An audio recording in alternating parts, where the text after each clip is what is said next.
అందరికీ నమస్కారం అండి. నా పేరు అఖిల్ దుద్దిమారి. నిన్న మధ్యాహ్నం నుంచి ఒక వీడియో సర్క్యులేట్ అవుతుంది కొండాపూర్ జోన్లో. ఒక డెలివరీ అబ్బాయి రమేష్ అఖిల్ అనే ఒక అబ్బాయి మా ఎదురుగా ఉన్న ఒక ఫ్లాట్లో, చేలం రెసిడెన్సీ అనే ఫ్లాట్లో 201లో ఇవ్వాల్సిన పార్సల్ అరుణ రెసిడెన్సీ 201లో ఇచ్చాడు.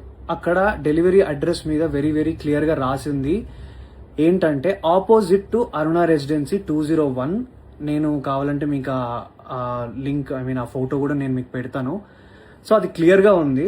సో మా ఇంట్లో మధ్యాహ్నం పూట ఏంటంటే ఎవరో ఇంట్లో నలుగురిలో ఎవరో ఒకరు ఆర్డర్ చేశారని చెప్పి మా నాన్న ఆ అబ్బాయి వచ్చి డోర్ కొట్టగానే 201 అరుణ రెసిడెన్సీ అనగానే మా నాన్న తీసుకున్నారు.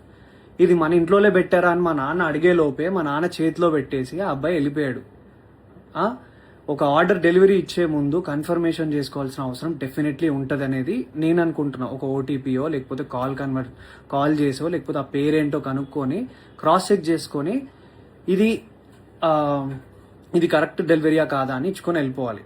ఓకే, అబ్బాయి ఫస్ట్ ఒక తప్పు చేశాడు. ఓకే, రాంగ్ అడ్రస్ ఇచ్చేసి వెళ్ళిపోయాడు. మా ఇంట్లో తెలియకుండా మా అమ్మ తెలియకుండా ఆ కవర్ తీసి ఓపెన్ చేసి ఇంట్లో ఎవరు ఆర్డర్ చేసింది ఇది అసలు అని చెప్పి మా అమ్మ ఓపెన్ చేసింది, చూసింది. సరే ఇంట్లో ఎవరు ఆర్డర్ చేయలేదంటే అక్కడే పక్కన పెట్టేశాం. 20 నిమిషాల తర్వాత వచ్చాడు. ఆ అబ్బాయి కోసమే ఇవ్వడానికి అది పెట్టినాం.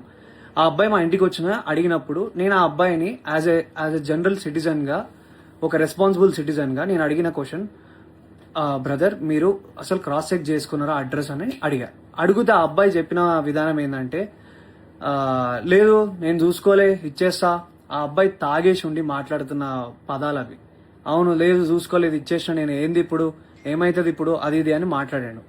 అట్లా కాదు భయ్యా, నువ్వు మంచిగా మాట్లాడు అని మాట్లాడుతుంటే మా మమ్మీ అటు నుంచి వస్తుంటే ఇది కొంచెం ఓపెన్ అయింది ఏమనుకోకటి తీసుకోండి అని ఇస్తుంటే వాడు ఏంది ఫ్రీగా వస్తే తీసుకుంటారా, ఏందే ఫ్రీగా వస్తే తీసుకుంటారా అని ఇట్లాంటి మాటలు మాట్లాడినాడు.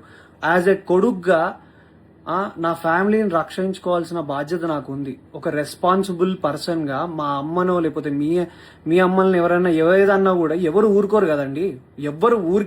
ఎవరి మీదకి నాకేమైనా పిచ్చా, ఆ అబ్బాయితోని నేను గొడవ పడితే నాకేమన్నా వస్తుందా, పోనీ నా కెరియర్కి ఏమైనా హెల్ప్ అవుతుందా, లేకపోతే ఆ అబ్బాయిని నేను హ్యూమిలియేట్ చేసి మాట్లాడితే నాకేం వస్తుంది. నేను ఒకప్పుడు డెలివరీ జాబ్లలో పని చేసుకుంటా ఎదిగి ఈ రోజు హీరోగా అయినా ఉన్నాయి.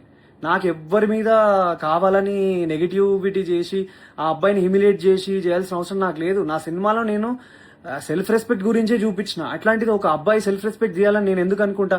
ఆ అబ్బాయి మాట్లాడిన విధానం తప్పు. ఆ అబ్బాయి తాగేసి వచ్చి ఆ ఆర్డర్ ఎక్కడో ఇవ్వాల్సింది ఇక్కడ ఇచ్చిండు. అండ్ ఇదే ఇష్యూ ఏంటంటే, ఇంకో విషయం ఏంటంటే, మా ఎదురింగ్ ఇంట్లో చేలం రెసిడెన్సీలో ఇంట్లో ఉన్న 201 వాళ్ళు ఏంటంటే ఆపోజిట్ అరుణ రెసిడెన్సీ అని పెట్టారు.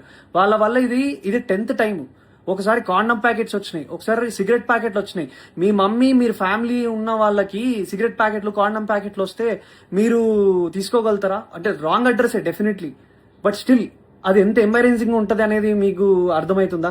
నా మీద అందరు సోషల్ మీడియాలో నిజమేంటో, నా సైడ్ నుంచి ఉన్న స్టోరీ ఏంటో తెలుసుకోకుండా అందరు నా మీద నెగిటివ్ కామెంట్స్ కొడుతున్నారు.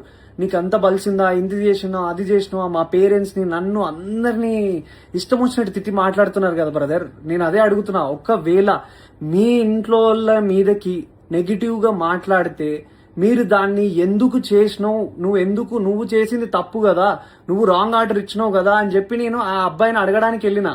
ఆ అబ్బాయి ఆ ఆర్డర్ ఆ అబ్బాయికి ఇచ్చేసినాక కూడా మెట్లు దిగుతూ నా ఫోన్ తీసి నువ్వు హీరో కదా, నేను వైరల్ చేస్తా, నాకు తెలుసు నువ్వు అది ఇదని మాట్లాడినాడు. చెప్పండి, నేను రెస్పాన్సిబుల్గా ఉండి వద్దు నీ ఆర్డర్ నీకు ఇచ్చేసినాక నువ్వు కిందికి వెళ్ళిపో అని మర్యాదగా అబ్బాయిని వెళ్ళిపో అని చెప్పి నేను అక్కడి నుంచి పంపిస్తుంటే ఆ అబ్బాయి వీడియో తీసి ఫోన్ తీసిండు. మా అమ్మ నాన్న వాళ్ళు తానికి వాళ్ళు భయపడ్డారు. అరే ఏం చేస్తున్నాడు ఇప్పుడిప్పుడే మా మనోడు ఇట్లా వస్తున్నాడు, ఈ అబ్బాయి ఏంది ఇట్లా మాట్లాడుతున్నాడు అని చెప్పి వాళ్ళు టెన్షన్ పడినారు. మీరు చెప్పండి, మీరు ఈ సిచ్యువేషన్ ఉంటే మీరేం చేస్తారు మీరు చెప్పండి. నేనైతే రెస్పాన్సిబుల్గా ఉన్నా. నా మీద జరిగిన ఈ అలిగేషన్ దాని గురించి నేను పోలీస్ వాళ్ళ దగ్గరికి వెళ్ళి మాట్లాడి ఫిర్యాదు చేయడం జరిగింది. సో నేను ఆర్ మా అమ్మ మా నాన్న ఏదైనా తప్పు చేసి ఉంటే definitely we will be sorry for that. నేను కావాలని ఏం వాళ్ళ మీదకి వెళ్ళలేదు. ఆ అబ్బాయి మా అమ్మ మీదకి తప్పుడుగా మాట్లాడిండు, తప్పుడు మాట వదిలిండు, అది కూడా కొంచెం తాగిన మత్తులో ఉన్నాడు. ఆయన ఏ బిల్డింగ్ లో ఇవ్వాలో ఏది ఇవ్వకుండా చూసి ఇచ్చిన విధానం బట్టి నేను ఏం మాట్లాడుతున్నావురా నువ్వు, జాగ్రత్తగా మాట్లాడు, నోరు దగ్గర పెట్టుకొని మాట్లాడు అని చెప్పి నేను వాడిని అడ్రస్ చేసిన.